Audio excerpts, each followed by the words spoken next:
Now the story of the Jewish exiles who lost everything, and the one man who had no choice but to help them rebuild it. It's the book of Nehemiah. I think we all have a weird love-hate relationship with crowds and crowdedness.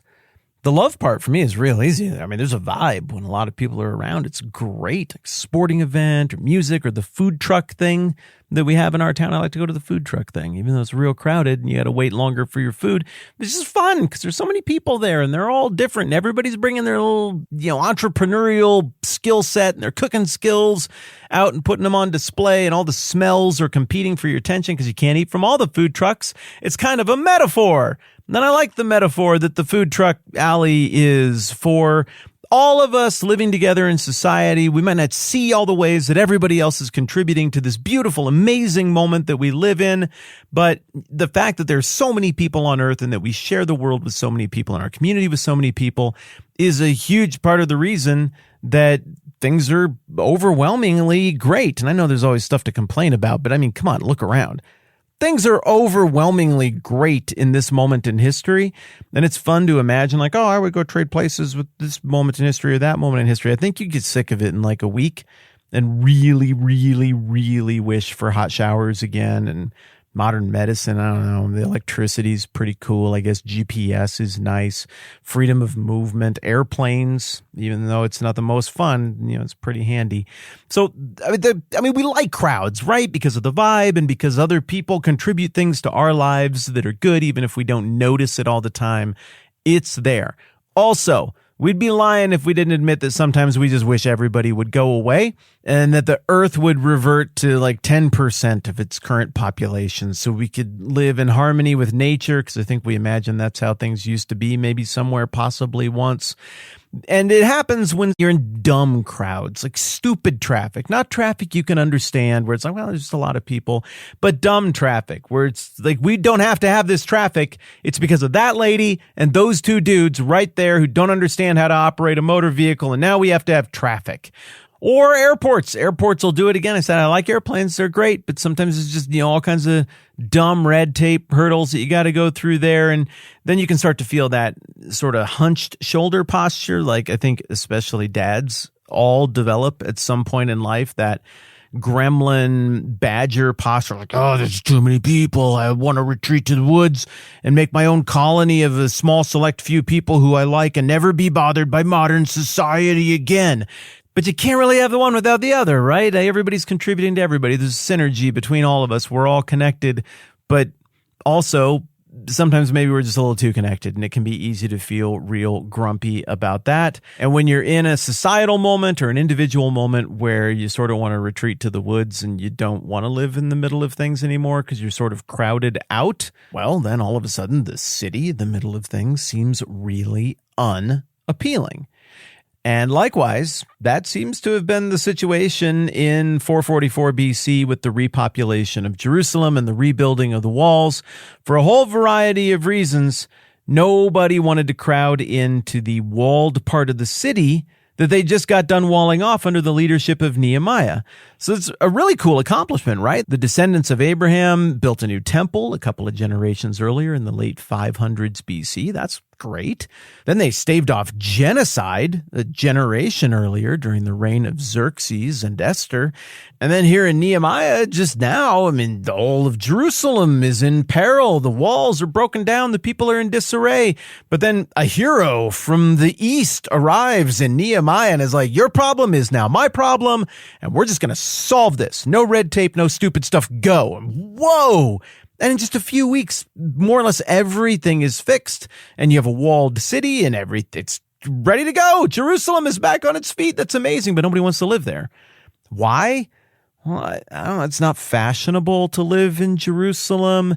There aren't a lot of people living outside of Jerusalem, so it's a good time to go and make an estate or a villa. These types of dwellings were becoming very popular in this part of the world during this era of Achaemenid Persia, really because it had been so cleaned out, a few years earlier. Now there's all the opportunity in the world to kind of go carve that land up again, like an Oklahoma land rush kind of situation. And so people wanted to be in the suburbs. They wanted to be on the hillsides and in the country. And maybe if you're 17 or 18 years old right now as you're listening to this, or maybe if you can remember what it was like to be a kid and kind of tugging at the leash of your small town and imagining how sexy and interesting and dynamic it would be to go live in the big city, maybe in that context, it's kind of hard to relate to the people of Jerusalem. Like, why wouldn't you want to go live in the cool, bright light city? But it just wasn't hot at this point. It wasn't popular. It wasn't where people's heads were at. They wanted to go into town, do a little business a couple days a week. They wanted to go into town to do what they needed to do at the temple, and they didn't want Jerusalem to get destroyed, but it looks like nobody really wanted to live there. Instead, they wanted to escape the crowds, maybe even beat the heat. They wanted to build an acreage and an estate for themselves. And so, unlike Rome, which is starting to really pick up steam way out west, unknown to any of the people here in Nehemiah, unlike Rome, where people were starting to move inward toward the city center in the middle of the 7 hills of Rome, and it was becoming financially beneficial in Rome at this time to be really close to the marketplaces and really involved in the politics. Here it was kind of better to be farther away from the politics. You didn't really need to be close to the marketplaces. Persia was pretty stable. Everybody was doing pretty well. Move out to the country. Avoid the crowds. Well, Nehemiah is smart, and he knows that's not going to work. He knows that people are going to have to overcome their aversion to the crowds. They're going to have to overcome the stigma of living in the rundown old city of Jerusalem, which just hasn't been the place to be for a long time, and fill this thing up and make it thrive culturally in the hopes that there could be a whole robust, multifaceted economy here to go along with the one thing that's kind of doing all the heavy lifting right now economically, which is the religious stuff. Nehemiah clearly wants the leaders of these households to have a presence in Jerusalem. And it's like anything else. Wherever the people are, whatever is valued, whatever has eyeballs on it, that's going to be protected. That's going to be preserved. And so Nehemiah knows that there's another hurdle here. There's another threat to the people. And that is, you can build a cool place for everybody to live, but if they don't want to move in there, it's not going to work. Like, go and look at the cities in China that they master planned and designed out in the provinces that look real cool. But again, nobody wants to be there, so they're just kind of big and empty ghost towns. It's wild. So what's Nehemiah going to do? Well, he's going to tell people, dang it, you're going to move into the cities, particularly into Jerusalem, and we're going to do life there, and we are going to be at least a semi-urban people, because that's the way society and history is headed, and we're going to have to do that if we want to preserve this thing we've built. Nehemiah 11:1, we just got done with the whole list of covenant responsibilities. Everybody just got done agreeing, all of the people who ratified that, they just got done agreeing, we will not neglect the house of our God. And now Nehemiah 11:1. Now the leaders of the people settled in Jerusalem, and the rest of the people cast lots to bring 1 out of every 10 to live in Jerusalem, the holy city, while the remaining 9 were to stay in their own towns. Dang! You have to do a lottery where if you get the short straw, the losers of the lottery have to move to newly rebuilt Jerusalem. That tells you what you need to know, right? That nobody wanted to do it unless they were forced to do it. And in the spirit of Nehemiah 10 and Nehemiah 9, it's something they're willing to do. We will effectively tithe 1 male member of our household, 1 generation of our household, one of our sons, to go and build a new urban extension of our household within the walls of Jerusalem, but nobody's going to volunteer to do it. So we're going to have to draw lots, and 1 out of every 10 is just going to be forced to go and do it, while the other 9 get to stay put where they want. Where do they want to stay put? Well, a whole lot of people just wanted to be in the orbit of Jerusalem at this time. Others were trying to reestablish the ancient inheritance of different parts of Judea and Israel that had been assigned all the way back in the end of the book of Joshua after the conquest, when all the different land got distributed to all the different families. Now, they're trying to make this historic connection as well. And I think pretty clearly Nehemiah and Ezra, they're into that kind of stuff. So I think pretty clearly they're trying to support this effort for people to go and put their historic roots back down in their historic familial ancestral homes. But at the same time, hey, facts are facts, guys. We got to fill up Jerusalem, or somebody else is going to fill up Jerusalem. If we don't put a whole ton of Jews in this city, somebody else is going to reap all the benefits of our labor and our hard work and the blessings of God. And these blessings aren't first and foremost for them. These blessings are meant to uphold the life of the temple and the role that the descendants of Abraham biblically believed that they play to be a blessing to all the nations. That is, all the nations are to be blessed through them. So we got to fill up Jerusalem. That's how we're going to do it. Send us 1 in 10, and they're going to set up a little extension of your family's household. They're going to make a new miniature ancestral home for your family here in Jerusalem.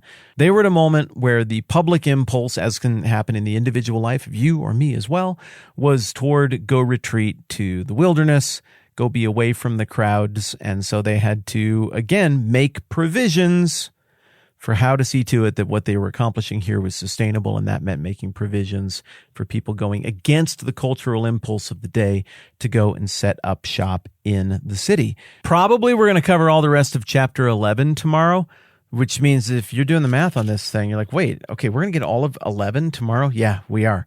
And then 12, man, what is that going to take? A day? A couple days as well? No, there's a procession in there that we need to talk about, the rededication of the wall. 12 might take a few days. And then 13 takes us way out to some big picture stuff. And then we're going to use the final chapter of the book of Nehemiah to kind of land the plane on the big themes. And then we'll talk for a couple days about what happened after and just sort of put a bow on this whole era. And then we're into Galatians. So I got a couple things I want to ask you. One, would you go and do the Galatians series with me next? I would be so grateful if we could do another one together.